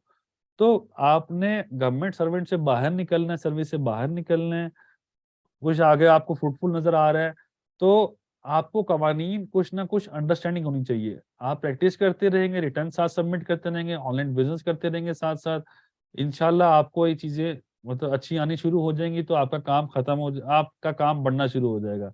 आप देख लेंगे गवर्नमेंट सर्विस में रहना है या अपना काम करना है, तो ये आप पे डिपेंड करेगा। मेरे नजदीक 5-5 6-6 जगह पे काम करने से कोई रोकता तो नहीं है ना यार। और गवर्नमेंट के साथ जो एग्रीमेंट है, सिमिलरली मिस मैडम साइमा थी शायद ऊपर, जो गवर्नमेंट में जॉब कर रही हैं, तो जो भी जॉब कर रहा है गवर्नमेंट की, मैं उसके बारे में कुछ नहीं कह सकता कि वो कर सकता है कि नहीं कर सकता। मेरे नज़दीक थोड़ा सा एक मसला ज़रूर है जो कि देखना चाहिए कि आपकी कहीं प्रैक्टिस खत्म ना हो जाए ये वो। मेरे ख्याल से कानून में मसला है, but bread and butter earn करने के लिए एक हिडन सर्विसेज हैं, दें। आप एफबीआई को, जहां तक एफबीआई का ताल्लुक है, जहां तक मेरा ताल्लुक है, आपने टैक्स देना है, आपने टैक्स पूरा दिया है, एफबीआई को कोई मसला ही नहीं। हाँ, आपकी जॉब का मसला है, आप अपना एग्रीमेंट चेक करें जो गवर्नमेंट के साथ हुआ हुआ है, आप नहीं कर सकते तो it's better to leave it, ठीक है, अदरवाइज नहीं। तो रेस्टोरेंट्स को पीआरए में रजिस्टर होना चाहिए कि नहीं? होटल सर्विसेज को रजिस्टर होना पड़ता है बच्चे, रेस्टोरेंट्स को तो वो होना होता है। Can PRA SRB share details to FBR? हाँ, एफबीआई के अंडर आते हैं ना बच्चे, सारे डिपार्टमेंट्स मजर भाई, तो एफबीआई के अंडर आते हैं, तो एफबीआई रिक्वेस्ट करता है उनको, वो सारी इन्फॉर्मेशन भेज देते हैं। सर क्या ये कोर्स सीएसएस की टैक्सेशन पोर्शन में भी हेल्पफुल होगा?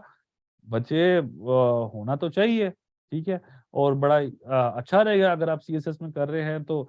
But this is purely practical things ना, मैं प्रैक्टिकल अप्रोच लेके चलूंगा, साथ रिटर्न भी लेके चलूंगा। अब it is up to you कि आपने इसको कैसे समझना है। आपको प्रैक्टिस आनी चाहिए।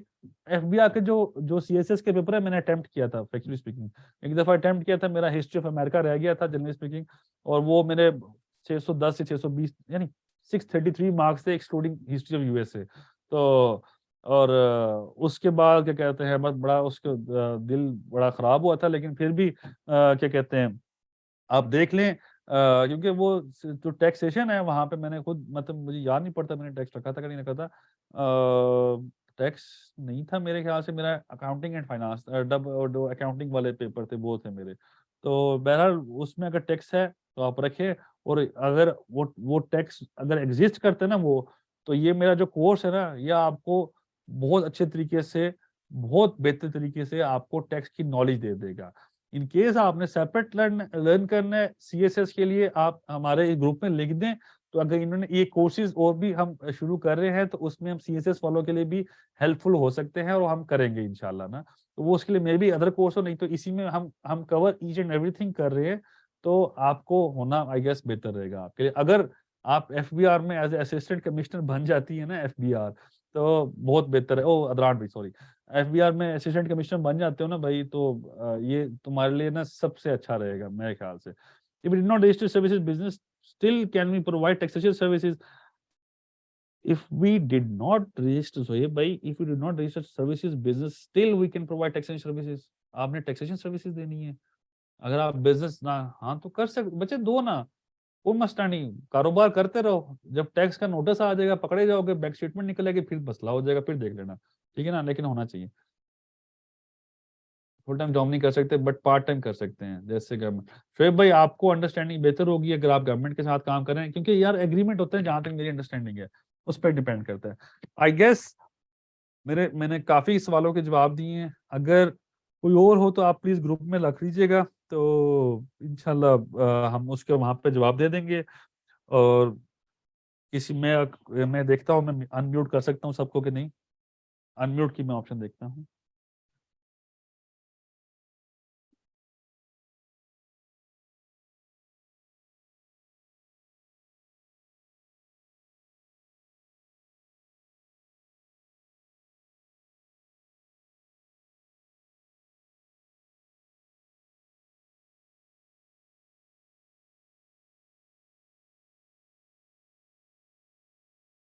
अच्छा, अनम्यूट की ऑप्शन नहीं आ रही मेरे पास अभी।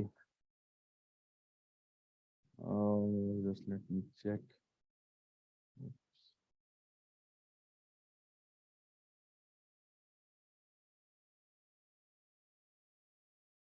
मैं सबको ऑप्शन भेज रहा हूँ, जिसने बोलना है बोल ले।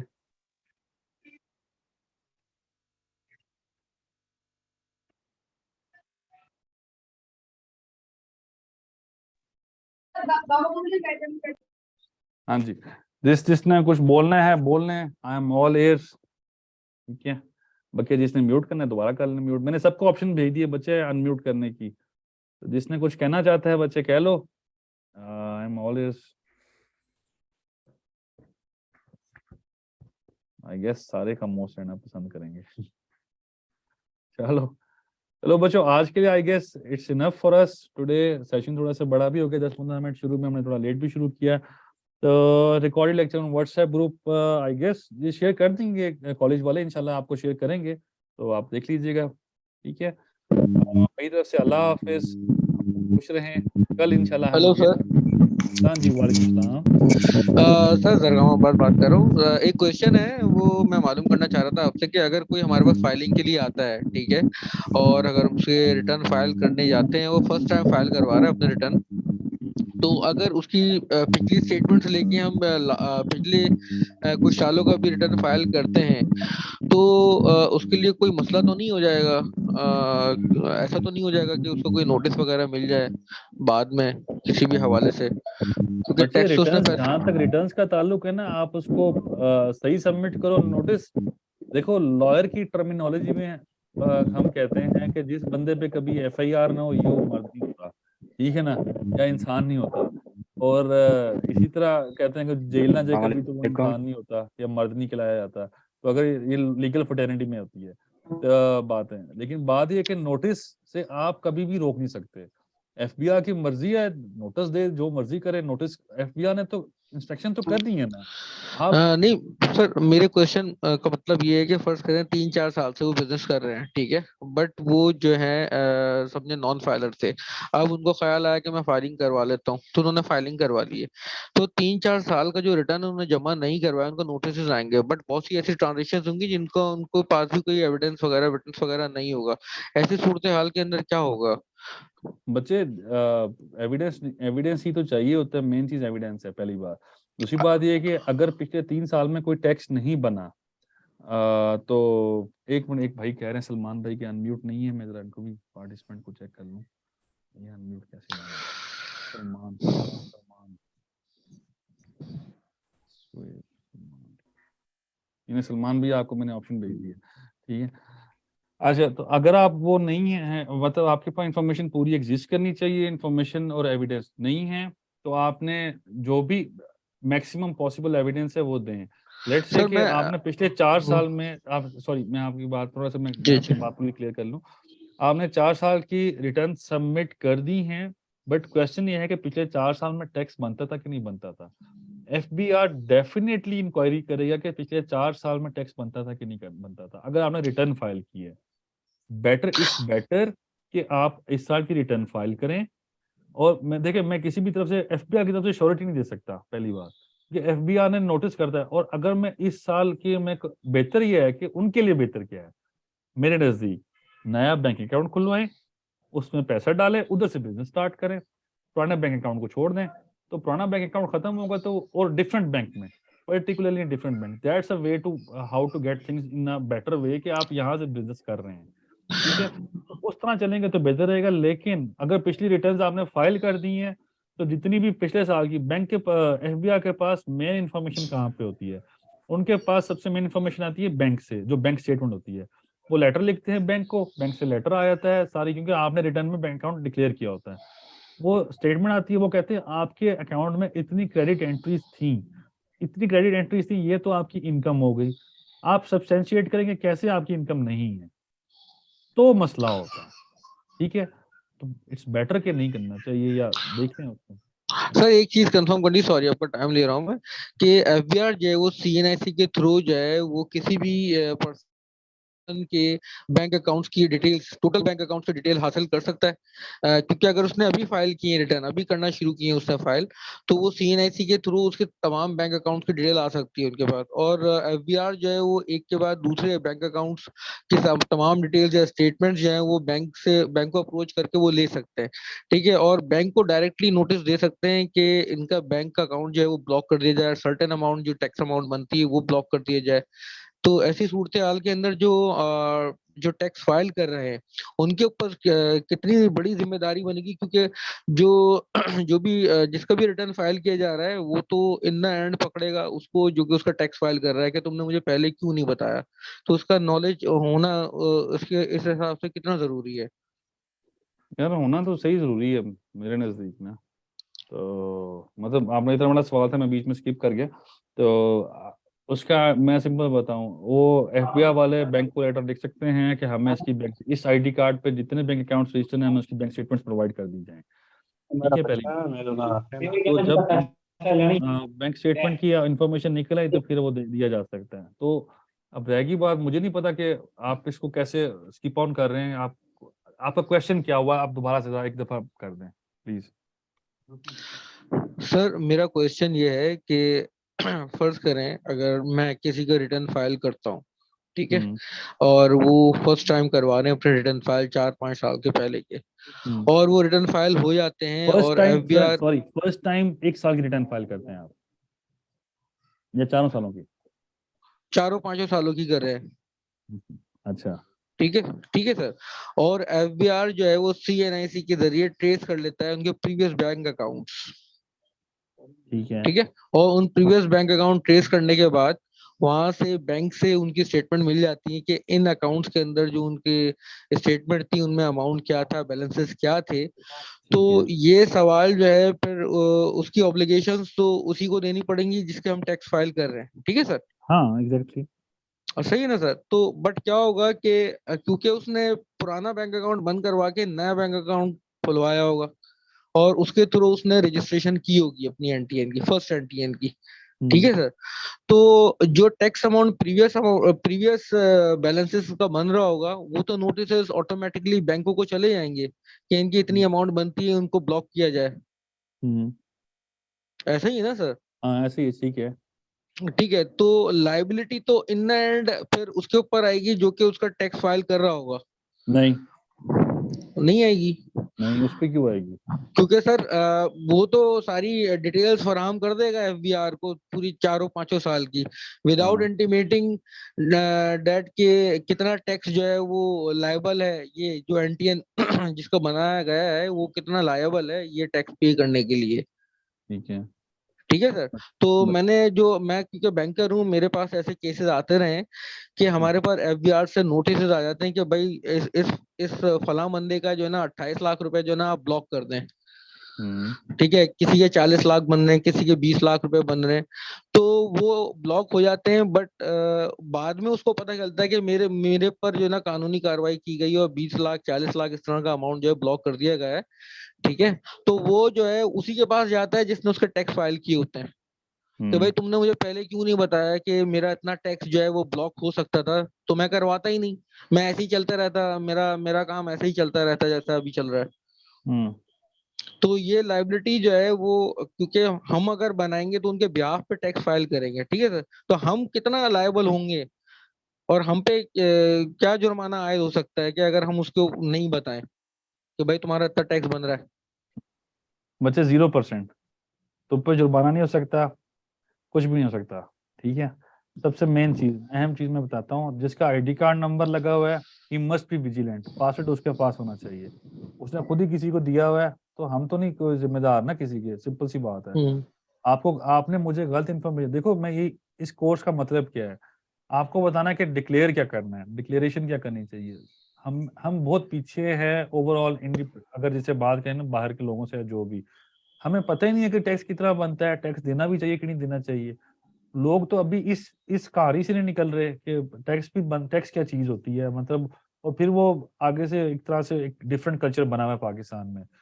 तो कहने की बात ये है कि आपने रिटर्न फाइल कर, लेट से आपने रिटर्न फाइल की एक बंदे की XYZ की, जिसने पहले कहा कि मेरी रिटर्न फाइल कर दो, आपने उसकी रिटर्न फाइल कर दी। आपने उससे इन्फॉर्मेशन मांगी जो मैं आपको यहाँ समझा रहा हूँ। आप ये इन्फॉर्मेशन समझ के इस इन्फॉर्मेशन कॉल करेंगे, इन्फॉर्मेशन को मैंने पहले का डॉक्यूमेंट करेंगे, हर डॉक्यूमेंट आपके पास एग्जिस्ट करना चाहिए। जो इन्फॉर्मेशन उसने दी वही आपने फिल इन कर दी। पहली बात, आपने अपनी ड्यू डिलीजेंस पूरी शो कर दी, आपने उसका काम पूरा कर दिया, आपकी तरफ से काम पूरा है। उसने गलत इन्फॉर्मेशन दी, उसने टैक्स नहीं दिया, वो अगर लेट से रिटर्न गलत फाइल हो जाती है लोगों से, what's the big deal in it? आप रिवीजन कर लें रिटर्न की, चले लेट से कि आपके खिलाफ ऑर्डर भी पास हो गया, तो आप अपनी जाके अपील फाइल करें और वहां पे एविडेंस दे के भाई मेरा तो, और ये तो पैसे अकाउंट ही मेरा नहीं है, या ये इन्फॉर्मेशन ही मेरी नहीं है, मैं तो ये इस तरह से टैक्स नहीं दे रहा। जिसने टैक्स चोरी किया हुआ है, पहली बात है कि वो जो टैक्स बनाया है एफबीआर ने, इसका मतलब है कि टैक्स चोरी किया हुआ है उसने। जब टैक्स उसने चोरी किया हुआ है, एक इलीगल एक्ट है, उस पे वो आपसे क्यों लड़ेगा? इलीगल एक्ट पे तो वो लड़ नहीं सकता, क्योंकि उसने टैक्स देना है, पहले जस्टिफाई करे ना, मेरा टैक्स नहीं बनता। तो आपकी लाइबिलिटी यहाँ पे खत्म हो जाती है बच्चे, रिटर्न फाइल करने के बाद कहानी खत्म, अल्लाह हाफिज। वो जिससे कहते हैं ना, वो टाटा बाय बाय, वो करो और कहानी खत्म करो, इससे कोई बड़ी बात नहीं है।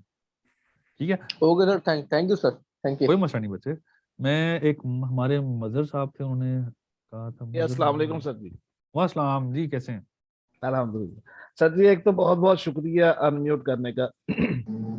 सर मेरा थोड़ा सा सजेशन ये था कि हमारी क्लास को जो है ना, वैसे टोटल ओवरऑल जो है ना वो अनम्यूट अगर from the side of host हो जाए, हम अपनी तरफ से इसको म्यूट कर लें।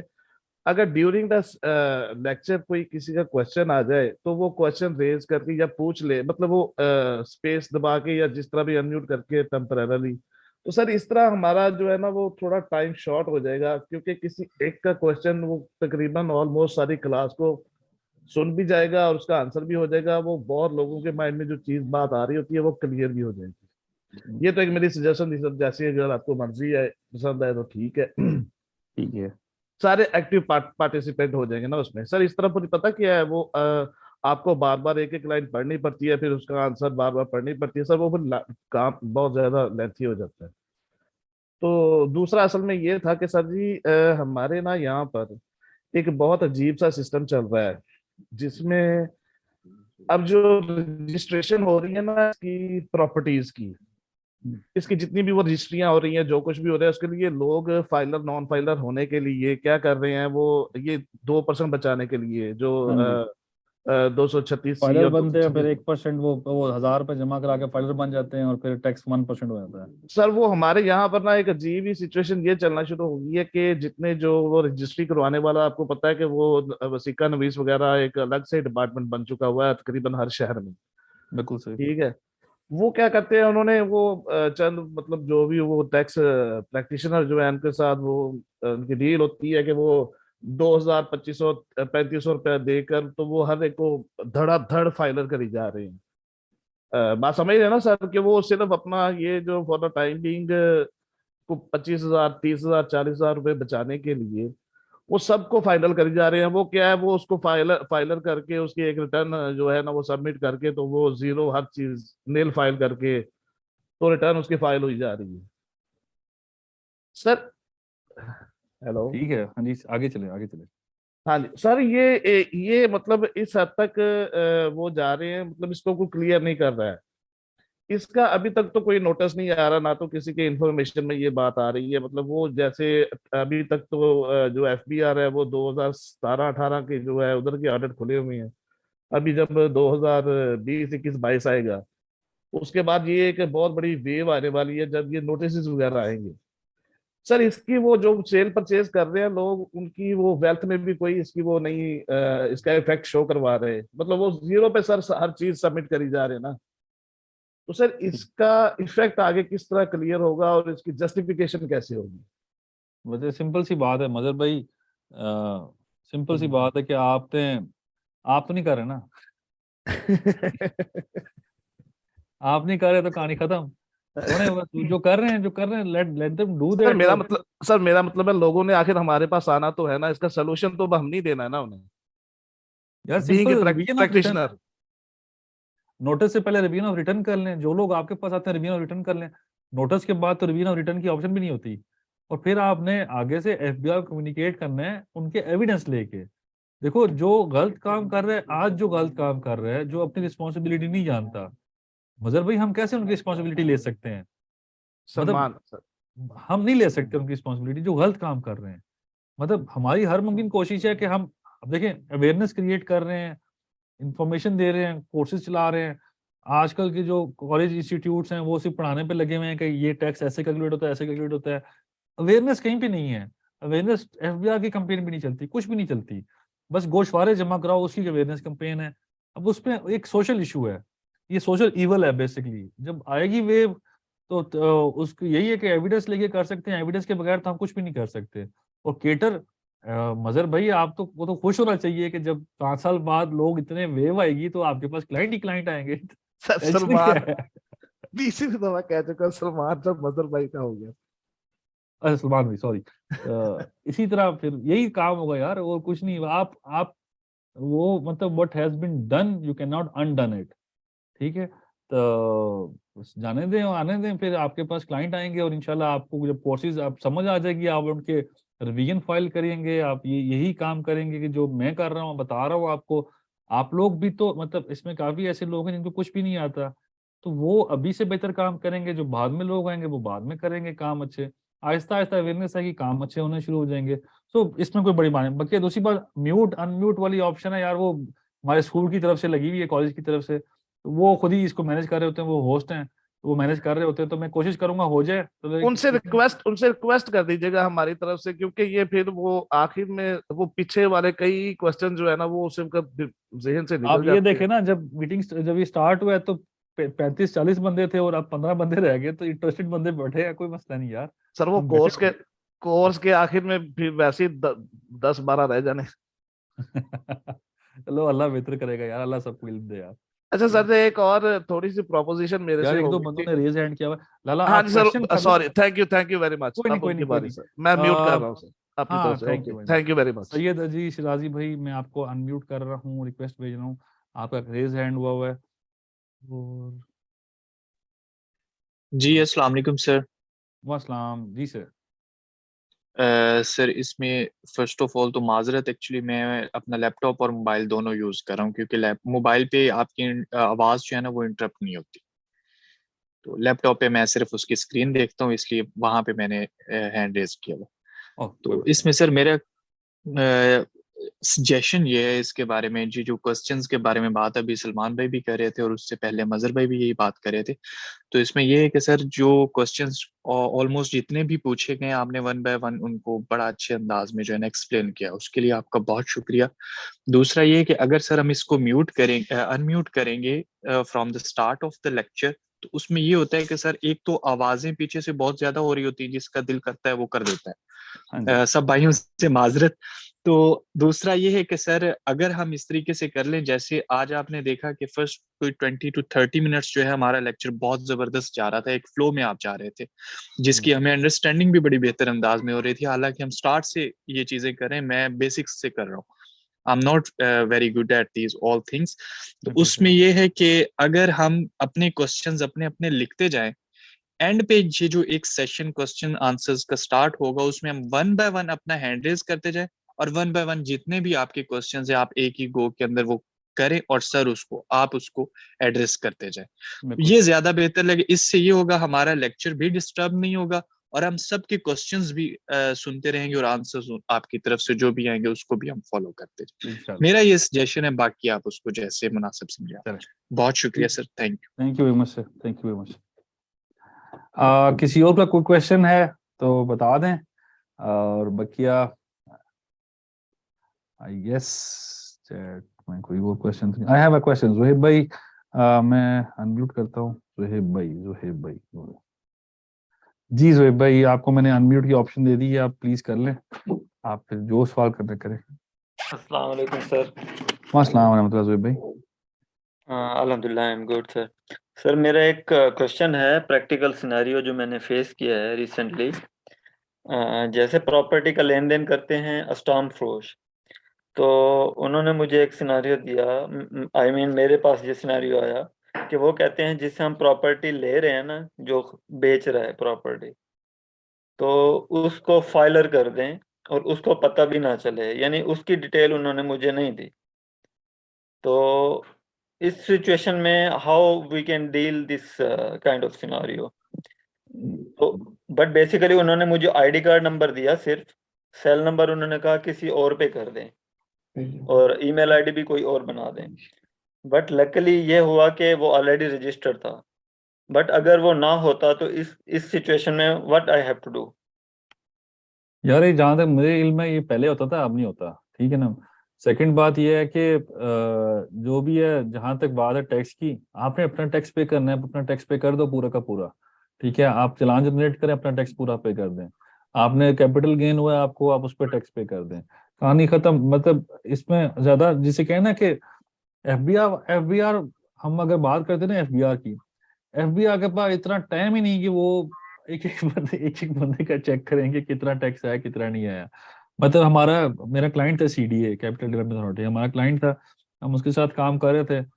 उनका जो ऑर्डर हुआ था, ऑर्डर के ना पेजेस थे कोई 500 कुछ पेजेस थे, तो 5 साल के ऑर्डर्स थे। तो वो पूरा ना, मतलब हम कोई 3000 4000 पेजेस लेके गए थे, तो वो ऑर्डर लेके गए जिसमें हर बंदे का आईडी कार्ड नंबर सारा कुछ लिखा हुआ था कि इसने टैक्स 236 क्यों का नहीं पे किया, 236 का नहीं पे किया, मतलब एक्सेट्रा जो भी था। आप अपना टैक्स पूरा पे कर दो, एविडेंस दे दो, आपकी तरफ से कहानी खत्म। जिसमें लोग अगर क्या, मैं एज ए प्रैक्टिशनर सर्विसेज दे रहा हूँ तो मैं अपनी तरफ से अपने जो टैक्स बनता है वो मैं पे करता रहूँ, दिस इज इनफ। हाँ दिस इज इनफ यार। एफबीआर आपको बाउंड ही नहीं करती कि दूसरे का टैक्स रोको। मतलब in case of let's say कि मैं अगर जैज की बात करूं, तो जैज वियॉन कंपनी की सब्सिडरी है पाकिस्तान में। तो जैज को नोटिस आता है कि आप वियॉन के जो रेंट पे करना है, वियॉन को फ्रेंचाइज सर्विसेज पे करनी है, पेमेंट तो नॉन रेजिडेंट्स पे करना है, आपने कोई उनकी सर्विसेज रेंडर होने के अगेंस्ट पेमेंट करनी है, तो वो आपने एफबीआई को पे करना है आप, ठीक है। तो सब पेरेंट सब्सिडरी का रिलेशनशिप एक डिफरेंट आता है। जहां तक मेरा ताल्लुक, मैंने जमीन खरीदी, कहानी खत्म होगी, मेरे बैंक से पैसे निकल के मैंने टैक्स पे कर दिया, एफबीआई जाने वो बंदा जाने। ये होती है पास्ट एंड क्लोज ट्रांजैक्शन, आपकी तरफ से क्लोज ट्रांजैक्शन हो गई है, आपने टैक्स पे कर दिया, कहानी खत्म। आपने किसी का टैक्स काटना था, आपने टैक्स काट लिया, कहानी खत्म। दूसरे Mostly तक ऐसा बात होता है ना, वो client जाने, खुद जिसे कहते हैं ना अल्लाह जाने तो वो जाने, वो वाला हिसाब होता है, आपका कोई ताल्लुक ही नहीं उसके साथ। ऐसी सिचुएशन आ जाती है ना, क्लाइंट खुद आ जाता है कि आपने ये रिटर्न जमा कराई है और आपने हमें कंप्लीटली गाइड नहीं किया। लेकिन हमें क्या चाहिए बेसिकली, हम अपने आप को प्रोटेक्ट कैसे कर सकते हैं कि एविडेंस देखो और प्रोटेक्ट आपने ये रिक्वायरमेंट करना, आप होती है उसको वो हम ड्राफ्ट रिटर्न भेजो पहले, रिटर्न आप इंफॉर्मेशन दो उसकी, रिटर्न की वर्किंग एक्सेल पे बना के उसको पहले दो, साथ ड्राफ्ट वर्किंग उसको प्रोवाइड करो, और उससे कहो कि काइंडली कंफर्म। वो जब कंफर्म कर देगा, उसको अलिफ बे भी नहीं आती तो आपका कसूर नहीं, बस वो उसने कंफर्म कर दिया, मतलब ignorance to the law is no excuse, simple सी बात ये है, यहाँ पे ये अप्लाई ठीक होता है। ठीक ठीक है हो ना, गया, और इसके बाद कुछ भी नहीं, जो मर्जी होता रहे। ठीक हो ठीक है, गया sir, thank you so much sir. कोई मसला नहीं, हमने ये हजारों केस भुगताए हैं, कुछ नहीं होता। वो ठीक जो हो भी हो गया, मुझसे बाहर पूछ लेना, मैं बता दूंगा तरीके, बहुत ज्यादा होता है, कोई बड़ी बात नहीं है। ठीक है, एक क्वेश्चन, एक चैट आ गई, conduct one class as I requested please S A, भाई एक मिनट, मैं मुझे इसमें मैसेज समझ नहीं आया। सलमान भाई आप बता दीजिए कौन सी क्लास रखनी है, आप क्लास रख लेंगे, ठीक है इंशाल्लाह जैसे आप कहेंगे, बट सबकी इसमें होनी चाहिए एसेंट भी ना, तो हो जाएगी, जो भी है मैं गाइड करता रहूंगा साथ साथ। ठीक है, चले मेरी तरफ से अब सबको अल्लाह हाफिज। ठीक है जी, चले, thank you very much Salman भाई, अनम्यूटेड। चले, और सलमान भाई मैसेज कर दीजिएगा, टाइम खत्म हो गया ना, लोगों को जाने मैसेज कर दें आप। ठीक है, चले मेरी तरफ से अल्लाह हाफिज आप सबको, थैंक यू वेरी मच, आप सेशन में आपने इज्जत दी, आपने सुना, आपका बहुत शुक्रिया। अल्लाह हाफिज करते हैं जी, थैंक यू।